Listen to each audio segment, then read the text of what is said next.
नमस्कार, मी धनश्री. माझ्या नवीन व्हिडिओमध्ये आपलं स्वागत आहे. आपण आज बनवणार आहोत वडापाव. त्यासाठी आपण हे 5 ते 6 बटाटे घेतलेले आहेत. ते 2-3 वेळा धुवून कुकरमध्ये ठेवून 2 ते 3 शिट्ट्या करून घेणार आहे. आपण उकडून घेतलेले बटाटे ते सोललेले आहेत. आपण आता बटाट्याची भाजी बनवणार आहोत. त्यासाठी आपण मिक्सरमध्ये 4 मिरच्या घेतलेल्या आहेत. 2-3 आल्याचे तुकडे घातले आहेत आपण. एक मुठभर भरून कोथिंबीर घेणार आहे आपण. आणि पुदिना पण 1 मूठ घेतलेला आहे आपण. 20 ते 25 पानं आहेत पुदिन्याची. आणि थोडंसं मीठ घालून मिक्सरमधून बारीक करून घेणार आहे सगळ्या वस्तू.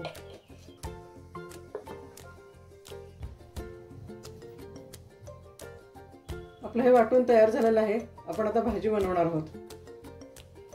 आपल्याला तर हे सगळे बटाटे मॅश करून घ्यायचे आहेत.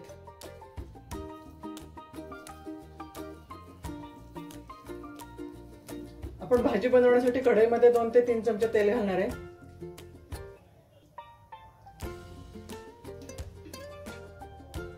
आपण त्यामध्ये अर्धा चमचा मोहरी घातली.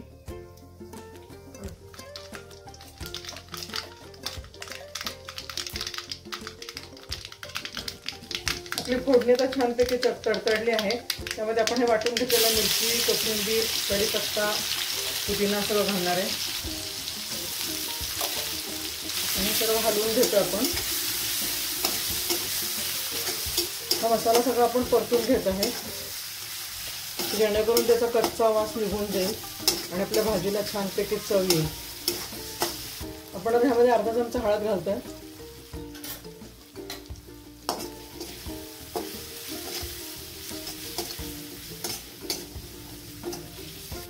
आता हे मॅश केलेले बटाटे पण घालणार आहे आपण.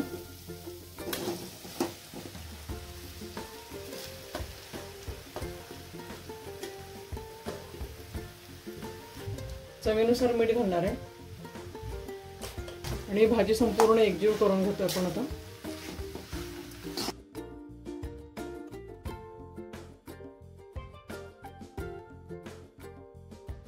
ही भाजी आपण जेवढी परतून घेऊ तेवढी भाजीला चव छान येते आणि आपला वडापाव पण छानपैकी होतात. तुम्ही तुमच्या आवडीनुसार कमी जास्त तिखटाचे प्रमाण करू शकता. आपले हे बटाटे पूर्णपणे शिजलेले आहेत, त्यामुळे त्याला वाफ वगैरे आणायची काही गरज नाहीये.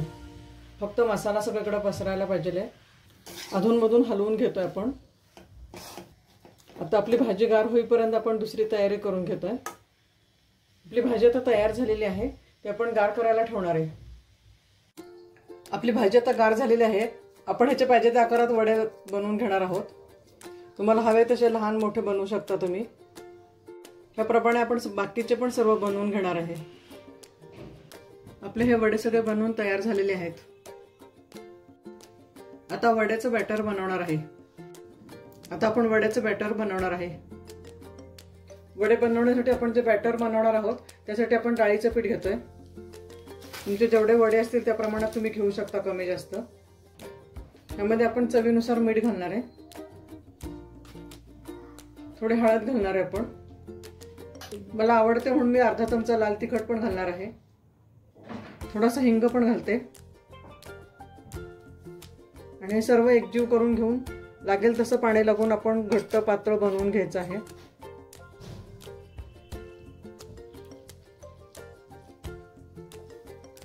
आपल्याला समजत नाही म्हणून आपण पहिल्यांदा थोडंसं चमच्याने हलवणार आहे आणि नंतर हाताने घेऊन एकजीव करणार आहे. कारण पातळ झाल्यापेक्षा घट्ट असताना थोडंसं पाणी घातलेलं चालतं.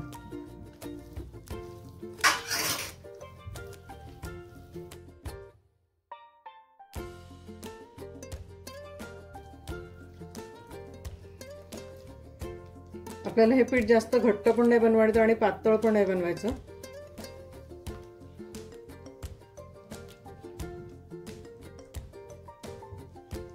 आपल्याला हीच कन्सिस्टन्सी हवी होती.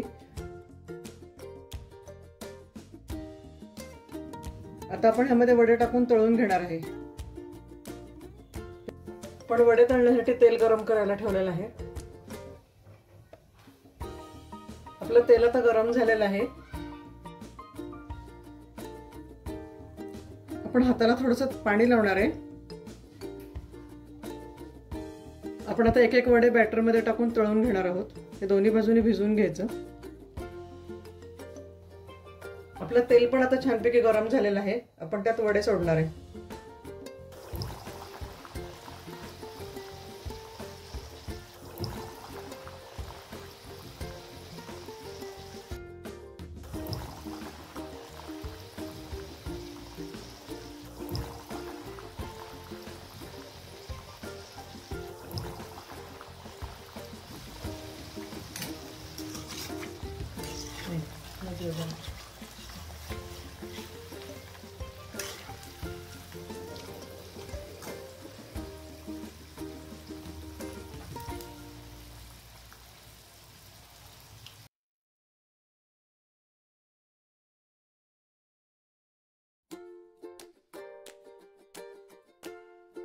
आपल्याला हे वडे दोन्ही बाजूनी छानपैकी फ्राय करून घ्यायचे आहेत.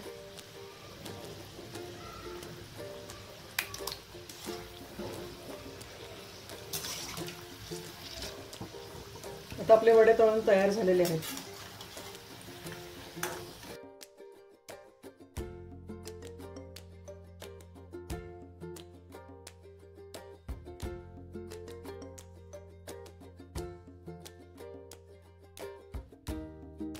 असेच आपण बाकीचे पण बनवून घेणार आहे.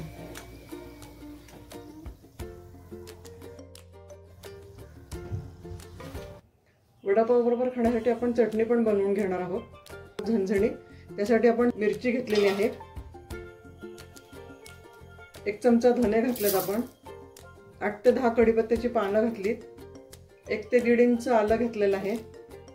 आपण थोडी त्यात कोथिंबीर घातलेली आहे आणि 1 बाउल भरून पुदिन्याची पानं पण घातलेली आहेत आपण त्यामध्ये आणि अर्धा चमचा मीठ घातलेलं आहे.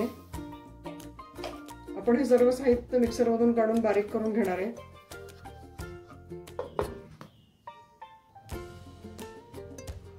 आपली चटणी आता वाटून झाली. आपण त्याला फोडणी देणार आहे. आपण चटणीवर थोडंसं लिंबू पिळणार आहे म्हणजे आपली चटणी काळी नाही पडणार आहे. आपण चटणीसाठी फोडणी करणार आहोत आता. त्याच्यात आपलं पॅन तापलेलं आहे. त्यात तेल घातलंय.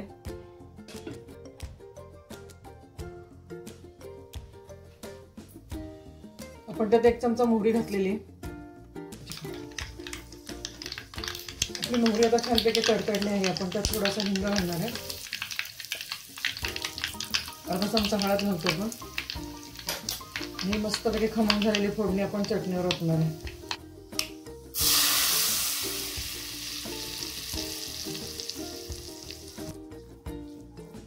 आपली चटणी तयार झालेली आहे. तुम्ही तुमच्या आवडीनुसार चटणीत मिरची वगैरे घालू शकता.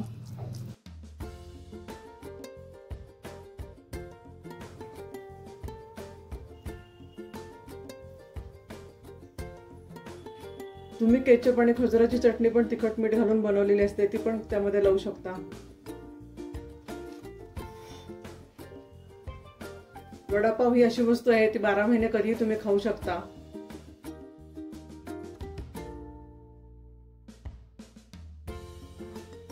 चटणी आणि मिरची बरोबर वडापाव खूप छान लागतो आणि तो गरम गरमच खाल्लेला चांगला असतो. म्हणून तुम्ही घरातच बनवा. आपला हा घरात बनवलेला वडापाव तयार झालेला आहे.